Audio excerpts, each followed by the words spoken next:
Olá, gente, a paz do Senhor Jesus, seja bem-vindo ao meu canal, é muito bom ter você aqui.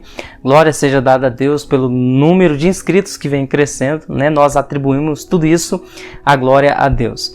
Gente, eu só quero avisar para você rapidinho que nós temos disponível aqui para você, de graça, para você baixar. Todos os slides que nós utilizamos nas nossas aulas estão disponíveis no nosso canal no Telegram. Você entra lá e baixa de graça, tá bom? Eu já quero aproveitar, já que nós estamos falando sobre essas questões, de pedir para você se inscrever no nosso canal. É muito importante, se você ainda não é inscrito. Aí você ativa um sininho que tem aí do lado, ativa as notificações para você não perder nenhuma aula. E você pode fazer parte desse canal compartilhando, tá bom? É muito importante que você compartilhe essa mensagem e junto nós crescemos o canal para a glória de Deus. Chegamos então na nossa 11ª aula, estamos chegando no finalzinho do ano, e nós também estamos chegando no finalzinho da nossa aula. Hoje nós vamos conversar um pouquinho aqui sobre a teologia de Eliú. Gente, será que o sofrimento é Deus punindo o homem, é Deus castigando o homem por causa da dureza do seu coração, por causa da sua rebeldia? Essas e outras coisas nós veremos nessa aula de hoje. Nós temos sempre o costume de, antes de iniciarmos a nossa aula, fazermos uma oração pedindo para que Deus tenha misericórdia e fale ao nosso coração e, mais do que mente cheia, Ele encha o nosso coração com a sua presença. Então vamos orar? Senhor Jesus, eterno Deus, nós glorificamos ao Senhor por mais uma semana, por este privilégio de estarmos aqui para juntos aprendermos a Tua Palavra. Senhor, que do outro lado da tela desse celular ou do computador, o Senhor vá de encontro a esse irmão, essa irmã, Pai, que está agora, meu Deus, na expectativa de aprender algo da Tua Palavra. Meu Deus, que o Senhor seja em tudo glorificado, abra os nossos olhos, o nosso entendimento, submeta o nosso orgulho, Pai, a Tua grandiosa vontade, nos torna cada vez mais humildes, que nós possamos aprender com o nosso Senhor e Salvador Jesus Cristo, que mesmo sendo o Senhor dos Senhores, se fez carne, habitou entre nós e nos serviu. Que possamos, meu Deus, diante dessa lição, compreender a Tua soberania e de que modo, Pai, esse entendimento venha moldar o nosso comportamento, o nosso entendimento, o nosso culto, o nosso estilo de vida. À medida que nós formos expostos à Tua Palavra, que o Senhor possa nos moldar, Pai, nos ensinar, nos corrigir aonde nós precisamos. Gente, então é isso. A nossa lição ela tem esse tema importantíssimo. A teologia de Eliú. O sofrimento é uma correção divina. Um detalhe aqui interessante é que o nome Eliú significa o Senhor vê. E dentro do discurso de Eliú nós vamos ver que alguma das declarações que ele faz é justamente essa afirmação, que o Senhor vê. Nosso texto áureo está em Jó, capítulo 36, versículo de número 15. Ao aflito, livra da sua aflição, e na opressão se revela aos seus ouvidos.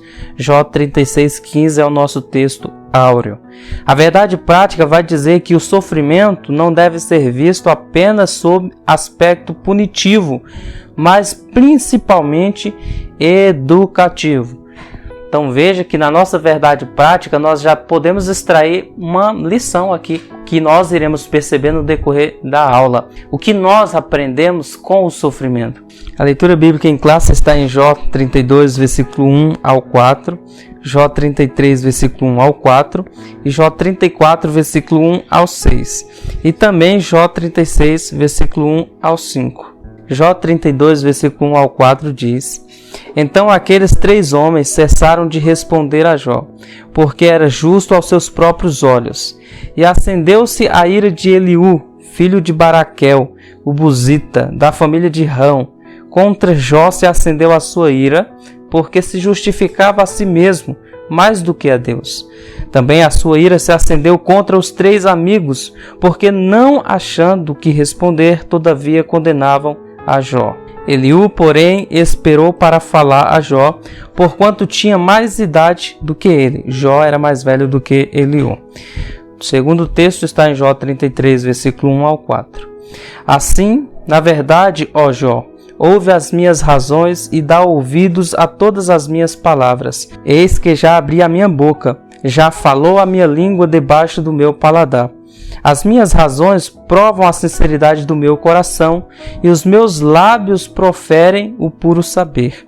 O Espírito de Deus me fez, e a inspiração do Todo-Poderoso me deu vida. O terceiro texto está em Jó 34, 1-6.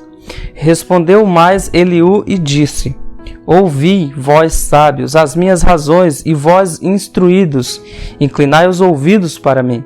Porque o ouvido prova as palavras, como o paladar prova a comida. O que é direito, escolhamos para nós, e conheçamos entre nós o que é bom. Porque Jó disse: Sou justo, e Deus tirou o meu direito. Apesar do meu direito, sou considerado mentiroso.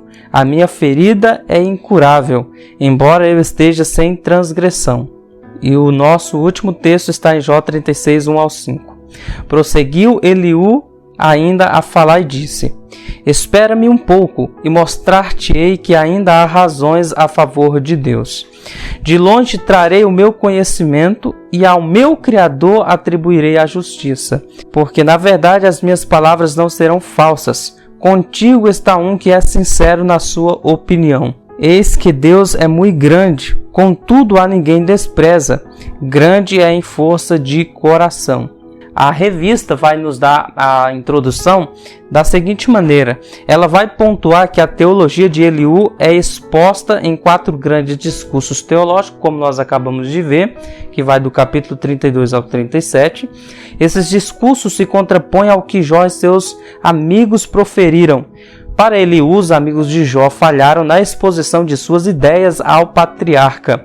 Eliú revela um Deus soberano que age segundo o seu conselho e não está obrigado a dar respostas ao homem, além de não haver qualquer injustiça em suas ações, pois, segundo o jovem amigo de Jó, o sofrimento é uma ação pedagógica de Deus para corrigir o homem. Assim pensa Eliú.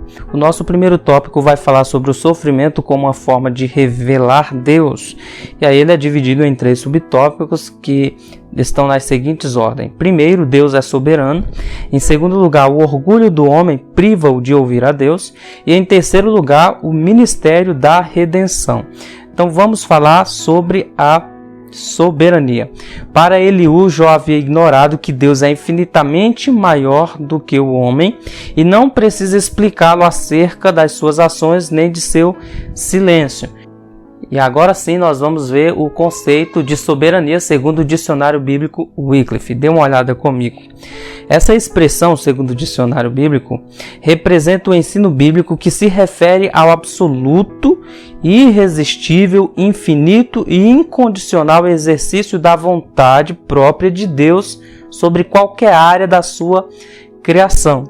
Então, ele já deixa claro que tudo que diz respeito a Deus está envolvido pela sua soberania. Continuando, ele vai dizer que Deus é aquele que ordena todos os eventos ao longo do tempo e da eternidade. Ele também é o Criador e mantenedor de tudo o que existe. Deus faz todas as coisas segundo o conselho da sua vontade. Efésios 1:11. E aí nós podemos ver a soberania de Deus, por exemplo, revelada no seu nome.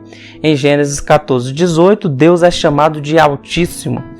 1 Timóteo 6,15 vai falar que o bem-aventurado e único poderoso Senhor, Rei dos reis e Senhor dos senhores. Isso implica soberania no nome de Deus. Nós temos os atributos de Deus que revela a sua soberania.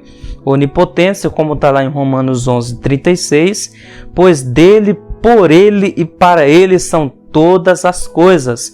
A ele seja a glória para sempre. Amém. Então veja que tudo gira em torno do soberano Senhor.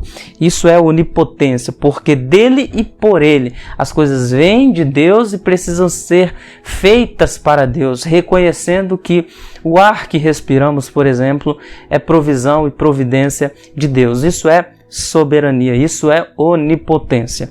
Deus também ele é onipotente num outro atributo, a onisciência.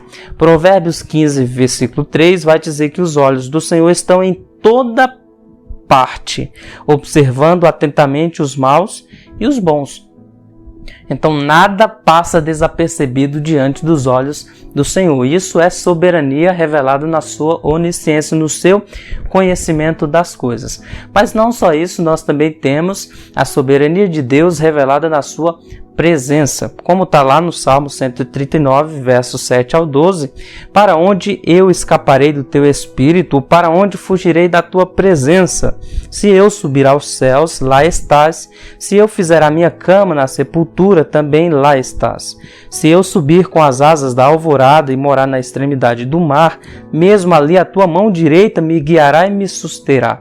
Mesmo que eu disser que as trevas me encobrirão e que a luz se tornará a noite ao meu redor, verei que nem as trevas são escuras para ti.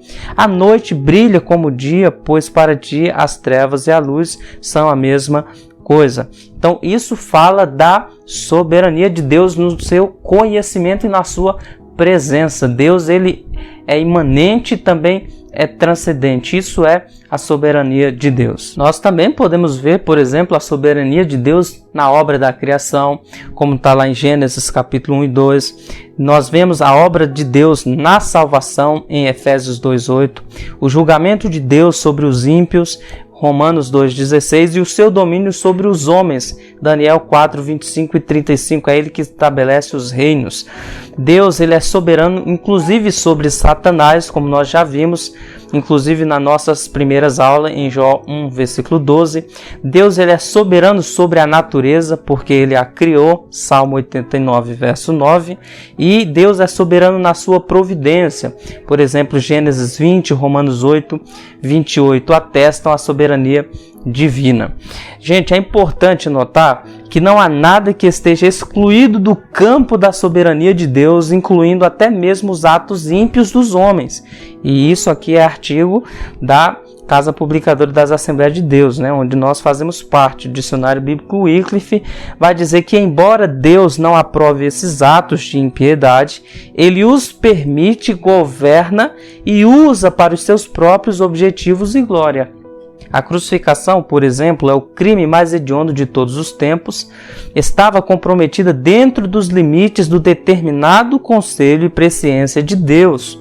Atos 2:23. O Senhor Jesus disse a Pilatos que crucificar o Filho de Deus não era uma atitude que estava dentro dos limites do poder humano, mas que aquele poder só poderia vir de Deus.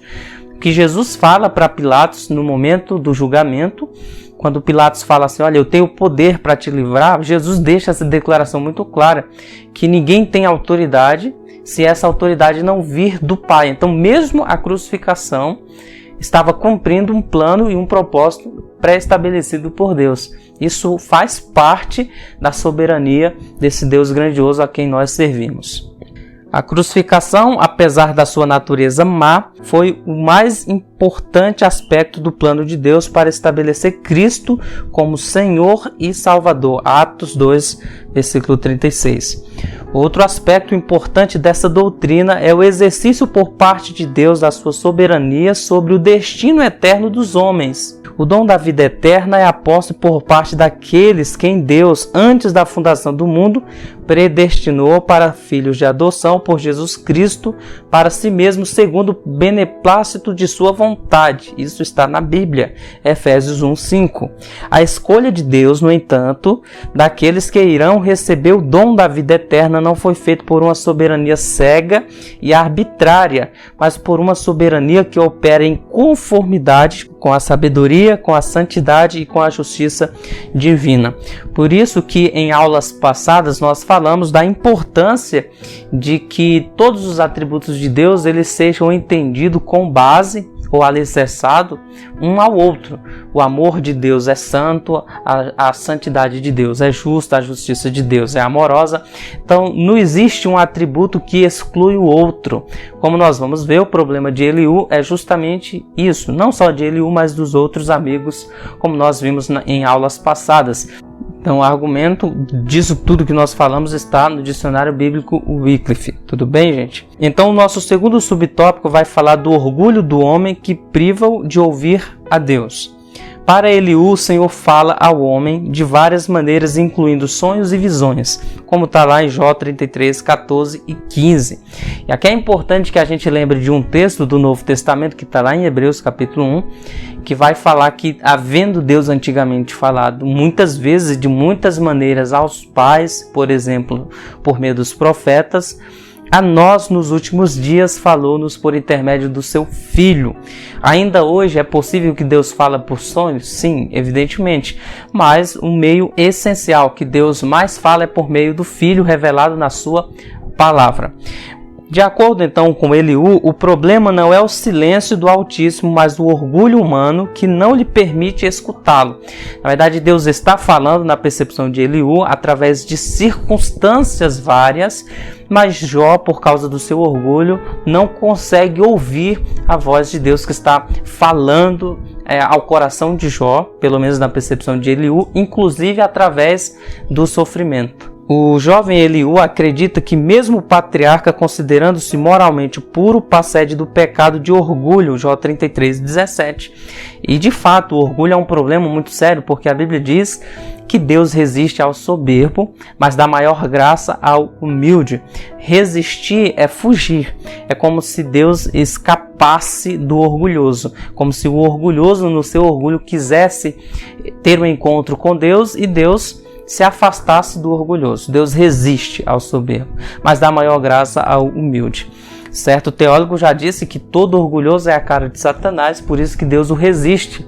E todo humilde é a cara de Cristo, que lavou os pés dos discípulos, por isso ele dá maior graça. Para nosso exemplo, nós então precisamos buscar a humildade que é revelada de forma plena e perfeita na pessoa do nosso Salvador, o nosso Senhor Jesus Cristo. Na visão de Eliú, então, a revelação de Deus tem o propósito de livrar o homem da soberba que o conduzirá à morte. Jó 33, versículo 17 e 18. O propósito de Deus, então, com a disciplina é salvar as pessoas da morte na percepção de Eliú. E aí nós vamos ver no versículo 18 que Deus procura guardá-los da cova, guardar o homem da cova, por isso ele o castiga. Jó 33, 18 vai falar que para preservar da cova a sua alma, a sua vida da espada. Versículo 22, mas os pecadores rebeldes vão se aproximando da cova mesmo sofrendo. Jó 33, 22 vai nos afirmar que a sua alma aproxima-se da cova e a sua vida dos mensageiros da morte. Em seguida, esses rebeldes descem à cova, versículo 24, para ser-lhe favorável e dizer: poupa-o de descer à cova. E a cova aqui pode ser uma expressão entendida como a morte. Encontrei resgate para ele. E aí eles não só descem à cova, mas eles entram na cova. Veja o estado de calamidade do rebelde. Ele não só desce, mas ele entra na cova, é como se ele estivesse lutando contra Deus. Aí o texto nos informa que ele resgatou a minha alma, impedindo-a de descer à cova, e viverei para desfrutar a luz. E quando é quase tarde demais, o mediador as traz de volta da cova e as resgata. Versículo 29 e 30. Eis que tudo isso é obra de Deus, 2 e 3 vezes para com o homem, para reconduzir da cova a sua alma e o alumiar com a luz dos viventes. Deus não quer que nenhuma alma se perca, como está lá em 2 Pedro capítulo 3, versículo 9. Então, no discurso de Eliú, nós vemos aqui uma coisa bela de se notar. Para Eliú, o rebelde vive uma vida de relutância contra a graça. Veja que ele vai falar que o rebelde está lutando contra os braços de Deus, indo de caminho à cova, enquanto Deus faz de tudo para o resgatar.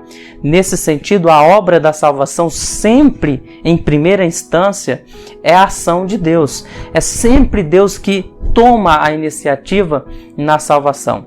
Foi Deus que enviou Jesus Cristo, foi Jesus que se fez carne, foi Jesus que morreu na cruz por nós. Afinal, Jesus fala para os discípulos: vós me amais, porque eu vos amei primeiro. Então, a obra da salvação é lógico que é uma obra iniciada por Deus. Paulo fala que nós estávamos mortos em nossos pecados e delitos e Deus nos deu vida. Isso é graça. É Deus se estendendo para o homem, para mim e para você, e nos alcançando. Nós não merecemos, mas a graça de Deus nos alcança e nos arranca não somente de uma cova física, mas nos arranca do império das trevas e pelo seu Espírito, por seu Filho, nos transporta para o reino do seu amor.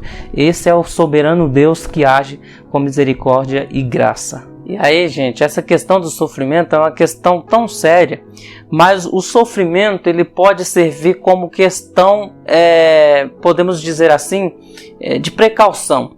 Nós vamos ver no Novo Testamento o apóstolo Paulo, por exemplo, falar de um espinho na sua carne. Vamos ver então o que Paulo fala lá em 2 Coríntios 12, versículo 7, que ele fala assim: para impedir que eu me exaltasse por causa da grandeza dessas revelações, foi-me dado um espinho na carne, a saber, o mensageiro de Satanás para me atormentar. 3 vezes roguei ao Senhor para que tirasse de mim, mas ele me disse: minha graça é suficiente para você, pois o meu poder se aperfeiçoa na fraqueza. Portanto, eu me gloriarei ainda mais alegremente em minhas fraquezas, para que o poder de Cristo repouse em mim. Por isso, por amor de Cristo, regozijo-me nas fraquezas, nos insultos, nas necessidades, nas perseguições, nas angústias, pois quando sou fraco é que sou forte. A versão que eu usei é a NVI. Então veja que esse espinho na carne de Paulo, que é motivo de tanta disputa e debate, que não sabemos o que é, mas sabemos qual o propósito. O propósito desse espinho na carne de Paulo foi para que ele não se orgulhasse por causa das revelações que ele lhe havia dado. Deus, ele é o Deus que nos preserva, acima de tudo, do orgulho. E no caso de Paulo, ele usou esse espinho na carne, o sofrimento, para que Paulo se mantesse humilde. Quando Paulo ora pedindo para que fosse retirado esse espinho na carne dele, ele tem como resposta que não vai ser retirada o espinho na carne, mas que Deus estava lhe dando graça para suportar aquilo, quando ele diz: o meu poder se aperfeiçoa na tua fraqueza, porque a minha graça te basta, a minha graça é suficiente. Então, pode ser que Deus não nos tire do sofrimento, mas Ele nos dá graça para passar por aquilo e em tudo isso o nome dele ser glorificado. Então chegamos agora, gente, no nosso terceiro subtópico e vamos ver que nem tudo é dor e opressão. Há um ministério de redenção, como o autor da revista destaca. Eliú faz uma descrição impressionante. O pecador foi advertido por meio de sonhos e de visões e foi disciplinado pelas enfermidades e sofrimentos. Está se aproximando da cova e os portadores da morte estão prestes a capturá-lo. Capítulo 33, verso 22, você pode notar isso. Então, um mensageiro especial apresenta-se de repente e defende a sua causa. Louvado seja o nome do Senhor. Esse mensageiro tem um ministério duplo. Primeiro, dizer ao sofredor o que ele deve fazer e interceder junto a Deus para que essa pessoa seja restaurada. Então veja que ministério parecido com o de Jesus. Esse intercessor vai dizer o que Jó precisa fazer e não só instruir, mas ele intercede também. Nós também temos um intercessor nessa medida, o nosso Senhor e Salvador Jesus Cristo, que Ele nos instrui e também media em nosso favor. Quem fala isso é Paulo, escrevendo a Timóteo, capítulo de número 2, versículo 5, falando de Jesus como nosso mediador e resgatador. Porque há um só Deus e um só mediador entre Deus e os homens, Jesus Cristo, homem, o qual se deu a si mesmo em preço de redenção por todos, para servir de testemunho a seu tempo. E a revista diz que, nesse sentido, conforme podemos atestar no livro, o ministério desse mensageiro é um ato decorrente inteiramente da graça de Deus em favor de Jó, para mediar a sua causa e resgatá-lo. Isso aqui é uma tipologia do ministério de Jesus Cristo que vem interceder por nós, nos instruir e mediar em nosso favor. Ele é o único mediador entre Deus e os homens, porque para ser mediador entre um homem e outro, É necessário que você apenas seja homem. Mas para ser mediador entre homem e Deus, é necessário que você seja Deus e homem. Então, nesse caso, Jesus cumpre essas características. Como homem, ele nos representa diante de Deus. E como Deus, ele representa o Pai a nós. Então ele faz essa ligação entre o divino e o humano. Jesus Cristo é o único mediador entre Deus e o homem. Louvado seja o nome do nosso Senhor. Então vamos ao nosso segundo tópico, que fala que o sofrimento como meio de revelar a justiça e a soberania de Deus. Ele é dividido também em 3 subtópicos. O primeiro vai falar da justiça de Deus demonstrada, o segundo vai falar o caráter justo de Deus e o terceiro a defesa da soberania de Deus. Então vamos para a justiça de Deus demonstrada. Eliú apresentou 3 argumentos para provar que em Deus não há injustiça alguma. Em primeiro lugar, ele vai falar que se Deus é injusto, então não é Deus. Então ele já faz uma coisa bem óbvia. Se Deus é injusto, então ele não é Deus, porque o padrão de justiça de Deus é um padrão perfeito. Isso está no capítulo 34, versículo 10 ao 15. Longe de Deus o praticar ele a perversidade e do Todo-Poderoso o cometer injustiça. Versículo 10. Na verdade, Deus não procede maliciosamente, nem o Todo-Poderoso perverte o juízo. Versículo de número 12. Então veja, na verdade, Deus não procede maliciosamente. O que é maliciosamente?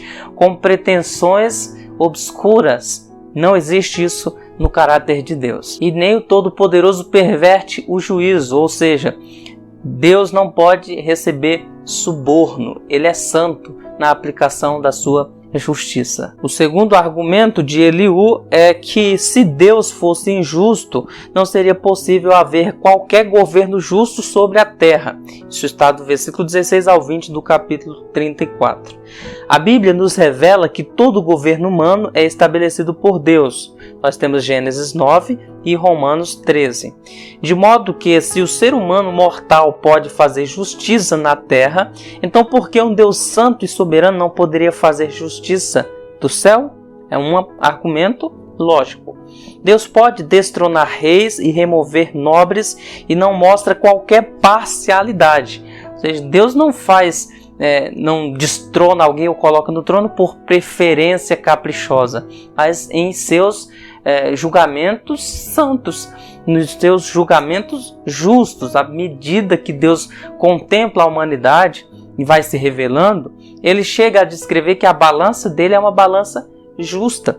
E quando Deus destrona alguém, quando Deus estabelece alguém, ele não está deixando de ser justo por causa disso, e nem tampouco está usando de barganha. Ele não barganha com a criatura para fazer aquilo que ele bem entende. Então, nesse sentido, Eliú ele está com um pensamento lógico falando sobre essas questões. Se Jó está se vangloriando dos seus atos de justiça, da sua bondade, do seu caráter, e está por meio disso tentando barganhar com Deus, ele usa uma resposta lógica dizendo que mesmo Jó com os seus atos de justiça, ele não poderia barganhar com Deus, porque Deus ele não age como o homem.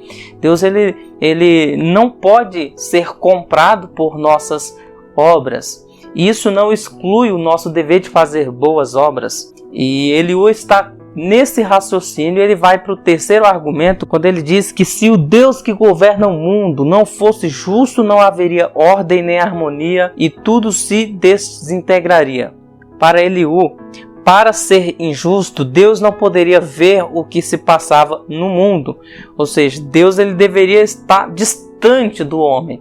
Deus ele tinha que estar obscuro quanto ao que acontece na terra, mas não é isso que acontece. E aí a narrativa bíblica vai nos mostrar que Jó queria que Deus se encontrasse com ele no tribunal a fim de poder apresentar a sua causa.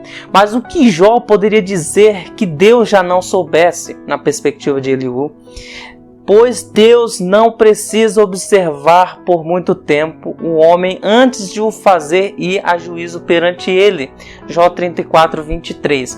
Então, Eliú está basicamente dizendo assim: ora, Jó, você está querendo ir até Deus para apresentar a sua queixa, para se defender, para falar para Deus o que você viveu ou não, mas Deus não precisa disso, porque Ele já contempla todas as coisas, e o que você está passando não faz de Deus injusto. Então como que você quer ir ao tribunal de Deus apresentar a sua queixa para Deus, se Deus já sabe de todas as coisas? E aí, diante desse discurso, Eliú apela para que Jó se arrependa.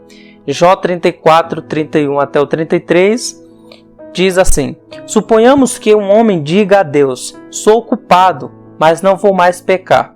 Mostra-me o que não estou vendo. Se agir mal, não tornarei a fazê-lo. Quanto a você, deveria Deus recompensá-lo quando você nega a sua culpa? É você quem tem que decidir, não eu. Conte-me, pois, o que você sabe. Isso aqui é um pedido de Eliú para que Jó confesse o seu pecado. O nosso segundo subtópico vai então procurar responder sobre essa questão do caráter justo de Deus. E aí o Eliú ele continua falando sobre o Senhor, sobre o caráter de Deus, e para não haver dúvida, Eliú passa a descrever o caráter de Deus. Nesse ponto aqui a revista foi bem precisa, então eu só transcrevi. Em primeiro lugar, ele age com justiça quando retribui ao homem o que ele merece. Jó 34:11. Em segundo lugar, Deus não precisa prestar contas de seus atos a ninguém, visto que não recebeu sua autoridade nenhum outro ser criado. Jó 34:13. Como o provedor da vida humana, ele tem todo o poder de manter ou não a humanidade. Jó 34, 14 e 15. O Todo-Poderoso não faz acepção de pessoas, quer sejam reis, nobres ou pobres. Ele não age com parcialidade. Deus é onisciente e, como tal, conhece os passos e as intenções de todos os homens sem precisar inquiri-los em juízo. Então Deus ele tem um caráter justo. O caráter de Deus é um caráter justo que não pode ser manchado. Dentro dessa questão do caráter justo de Deus, nós olhamos para o nosso Senhor Jesus Cristo, por exemplo, quando trazem a mulher apanhada no ato de adultério, né, segundo os doutores da lei, porque se ela foi apanhada em adultério, onde estava o homem que adulterou com ela? Jesus estava escrevendo no chão, não se sabe o que. Então aqueles homens olham para Jesus e falam: olha, a lei de Moisés manda apedrejar a mulher, tu o que dizes? Então Jesus se levanta e fala: aquele que não tem pecado, atire a primeira pedra. O texto prossegue dizendo que dos mais velhos aos mais jovens começaram a soltar suas pedras no chão e foram todos embora. Diante disso, a mulher é levantada por Jesus. Jesus levanta a cabeça dela e indaga: onde estão os teus acusadores? E ela fala: não vejo nenhum, Senhor. E ele fala: e então eu também não te julgo, vai, não peques mais. Isso fala do caráter santo de Jesus. Um caráter que julga não pela estética, não pelo que as pessoas apresentam, mas um julgamento que revela o oculto e o escondido. Então esse é o caráter do Deus que vê todas as coisas em sua soberania e age com amor para com aqueles que se arrependem. Eliú, então, depois de falar do caráter de Deus, a nossa revista, depois de destacar o caráter de Deus, vai revelar ou vai nos mostrar a defesa do caráter de Deus ou a defesa da soberania de Deus. Acompanhe aí comigo e atente para a seguinte pergunta: será que Deus deve recompensá-lo segundo o que você quer ou não quer? Eliú encerra o capítulo mostrando a Jó que Deus, em sua soberania e livre vontade, não tem a obrigação de agir segundo o querer do homem. A palavra Todo-Poderoso ocorre 31 vezes no livro de Jó, isso implica a soberania de Deus. Todavia, o autor da revista destaca que é preciso destacar duas coisas sobre a fala de Eliú. Primeiro, ele, assim como seus amigos, erra por partir do princípio de que Jó havia cometido pecado. Esse foi o primeiro erro. Em segundo lugar, Eliú exalta apenas a justiça de Deus e nada diz acerca de sua misericórdia. Temos aí alguns textos bíblicos que eu separei para você. Deuteronômio 32:4, que vai falar que ele é a rocha, as suas obras são perfeitas e todos os seus caminhos são justos. É Deus fiel que não comete erros. Justo e reto ele é. Bendito seja o nome do Senhor. Só com esse versículo aqui já seria suficiente. Mas vamos para mais dois. Salmo 89:14. Justiça e juízo são as bases do seu trono. Misericórdia e verdade vão adiante do seu rosto. Salmo 23:6. Certamente que a bondade e a misericórdia me seguirão todos os dias da minha vida e habitarei na casa do Senhor por longos dias. Diante desses textos, nós notamos que Deus ele é poderoso, ele é a rocha, ele é o justo, mas que é misericordioso. Justiça e juízo formam as bases do seu trono, mas misericórdia e verdade vai adiante dos seus olhos. Então o olhar de Deus é um olhar compassivo. O erro de Eliú foi justamente esse, como dos seus amigos, olhar apenas para um aspecto de Deus e negligenciar o outro. Chegamos então, gente, no nosso terceiro tópico, o sofrimento como um instrumento pedagógico de Deus. Dividido em dois subtópicos, o primeiro vai destacar o caráter pedagógico do sofrimento, que está no capítulo 36, versículos 7 ao 15, e o segundo subtópico destaca o fator adorando a Deus na tormenta. Caráter pedagógico do sofrimento. Em sua obra, O Problema do Sofrimento, C.S. Lewis diz: Deus sussurra em nossos prazeres, fala em nossa consciência, mas grita em nosso sofrimento. Ele, o sofrimento, é o seu megafone para despertar um mundo surdo. O que C.S. Lewis está destacando é que, geralmente, as pessoas, quando estão passando por dor e sofrimento, lembram de Deus. As pessoas se esquecem de Deus dos seus prazeres, levam a vida como se nada tivesse acontecendo. Um exemplo, cai no hospital, aí lembra-se de Deus. O sofrimento nesse sentido tem o poder de nos levar a lembrar, pelo menos, do nosso Criador. A revista vai destacar nesse tópico aí que ele introduz a ideia de que o sofrimento tem um caráter pedagógico.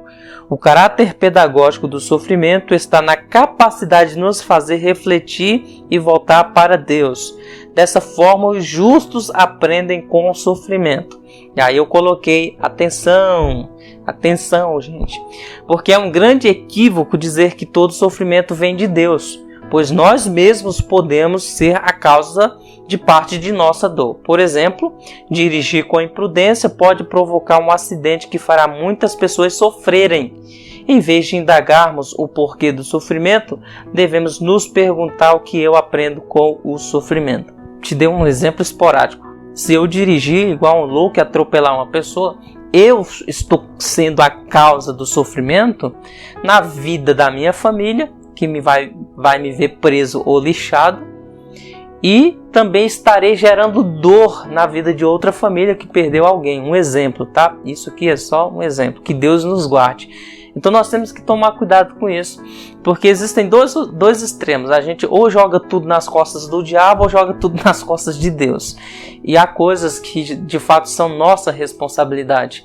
Nós não podemos tirar de nossas costas a responsabilidade que nós temos de ter com as situações várias da nossa vida. Então a pergunta é: o que eu aprendo no sofrimento? Vamos pensar em algumas questões aqui interessantes. Eu separei alguns textos para você, para a gente aprender um pouquinho, ou pelo menos meditar aqui na palavra de Deus. Salmo 119, verso 67, o salmista vai dizer, olha que coisa interessante: antes de ser afligido, andava errado, mas agora guarda a tua palavra. Opa! Então antes da aflição, andava desviado, fazia as coisas tudo errado, mas agora guarda a tua palavra. Então, graças a Deus, nesse caso aqui, o sofrimento, a aflição, trouxe o homem de volta. Salmo 119, ainda, verso 71, ele vai afirmar: foi-me bom ter sido afligido. Para quê, salmista? Para que aprendesse os teus estatutos. Olha que texto tremendo. Romanos 8, 28 fala: e sabemos que todas as coisas contribuem juntamente para o bem daqueles que amam a Deus, daqueles que são chamados por seu decreto. Todas as coisas, inclusive o sofrimento.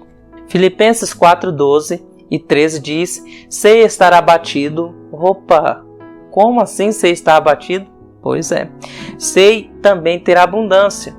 Em toda maneira e em todas as coisas estou instruído, tanto a ter fartura quanto a ter fome, tanto a ter abundância como a padecer necessidade. Aí vem o texto tão conhecido que as pessoas usam fora de contexto. Posso todas as coisas naquele que me fortalece. O que Paulo pode, gente? Qual que são todas as coisas que Deus pode naquele que os fortalece? Paulo pode estar abatido e mesmo assim não desviar. Paulo pode estar em abundância e mesmo assim não desviar. Paulo pode ter fartura e não se desviar.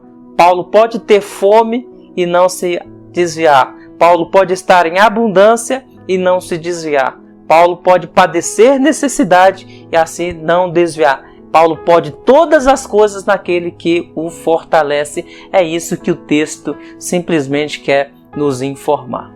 E chegamos no nosso último subtópico, adorando a Deus na tormenta. A revista declara que no capítulo 36, versículo 26, Eliú afirma que Deus é grande e nós não o compreendemos. Para ilustrar o argumento da grandeza de Deus, ele faz uma explanação sobre a ação de Deus nas estações do ano: outono, inverno, primavera e verão. Deus controla os ciclos da natureza. O argumento de Eliú tem por objetivo demonstrar a grandeza de Deus sobre a criação e como esse fato deve fazer com que Jó o reconheça como grande e o louve como tal. A fala de Eliú põe em destaque o argumento contraditório de Jó, que por um lado magnifica a majestade de Deus, mas por outro murmurava contra ele. Nesse aspecto, Eliú acerta em mostrar que a adoração e a murmuração não podem coexistir. São atitudes excludentes. Na nossa próxima tela, nós vamos perceber que Eliú conclui seu argumento final falando: se Jó não é capaz de explicar as coisas do dia a dia da natureza, como poderá preparar um processo para defender-se diante de Deus? Em seguida, advertiu Jó de que desafiar a Deus poderia levá-lo a ser destruído pelo julgamento divino. Os versículos 21 e 22 descrevem o esplendor depois da chuva, o céu azul, o sol brilhante, o áureo esplendor e a tremenda majestade de Deus. Você nem sequer consegue olhar para o sol, disse Eliú, mas ainda assim quer se encontrar pessoalmente com Deus? As palavras finais de Eliú nos lembram de que, mesmo não sendo capazes de entender inteiramente a Deus, sabemos que Ele é grande e justo e que não aflige os seres humanos sem ter algum propósito. Adorando a Deus na tormenta não pode ser entendido sem que nós demos uma resposta a Deus. A resposta é: devemos temê-lo? Devemos temê-lo, sim. Jó chega à mesma conclusão depois de refletir sobre as obras de Deus no mundo. Depois que Jó vai fazer as declarações dele no capítulo 28, ele chega a essa conclusão. É possível que enquanto Eliú falava, uma tempestade ia se formando em algum lugar distante. E quando finalmente Jó terminou seu discurso, essa tempestade chegou. Deus estava dentro dela. As súplicas de Jó seriam atendidas e ele teria um encontro pessoal com Deus. Será que Jó estava preparado? Será que nós estamos preparados para nos encontrar com o Deus que fala do meio do vendaval? É uma pergunta a se pensar. Nós chegamos ao fim da nossa aula e nós precisamos entender que é necessário adorarmos a Deus mesmo em meio à tormenta. Quando tudo vai difícil, nós temos duas opções: ou murmuramos ou adoramos. Essa semana Deus me fez refletir sobre o momento em que os discípulos estão atravessando o mar da Galileia. Eles estão no barco, Jesus também está no barco, só que está dormindo. E aí a tempestade se levanta, assola o barco, Mateus 8 vai nos falar isso. E de repente eles só têm uma opção. Porque a outra opção seria loucura, pular do barco. Então eles só têm uma opção: acordar Jesus. Eles têm o barco, Jesus, a tempestade e uma opção. Eles vão orar na tempestade. E é importante que, se nós queremos aprender a orar, Deus sempre vai nos levar para a escola da oração. E geralmente a escola da oração é o sofrimento. A conclusão da nossa aula vai dizer o seguinte: vimos nessa lição 3 aspectos da teologia de Eliú. Primeiramente, o jovem amigo defende o direito de Deus ficar em silêncio, mesmo quando achamos que ele deve falar. Acredita que Jó não consegue escutar a Deus devido ao seu orgulho. Entretanto, o equívoco de Eliú está no fato de associar o sofrimento de Jó ao pecado. Segundo, ele destaca que Deus tem todo o direito de ser soberano e, como tal, agir com justiça. Todavia, ele se equivoca em colocar sua soberania acima de seu amor, pois primeiramente Deus é amor e finalmente Eliú vê no sofrimento um papel pedagógico. Essa foi a conclusão da nossa aula, espero que tenha sido bênção para a sua vida. E assim como nós temos sempre o costume de terminarmos as nossas aulas orando, vamos fazer uma oração. Eu espero que Deus abençoe a sua vida e te faça crescer em graça e em conhecimento. Senhor meu Deus, nós oramos a Ti neste momento, pedindo que a Tua boa mão esteja sobre os Teus filhos e as Tuas filhas. Pai, vai dando graça, vai guardando o nosso coração, para que nós não tenhamos um entendimento equivocado de quem Tu és. Perdoa as nossas falhas, as nossas limitações, e em tudo nós oramos pedindo para que o Teu nome seja glorificado. Nós oramos a Ti em o nome de Jesus. Amém. Um beijo fraterno no seu coração e até o nosso próximo encontro. Não se esqueça de se inscrever e compartilhar esse vídeo para mais pessoas. Deus abençoe e até a próxima.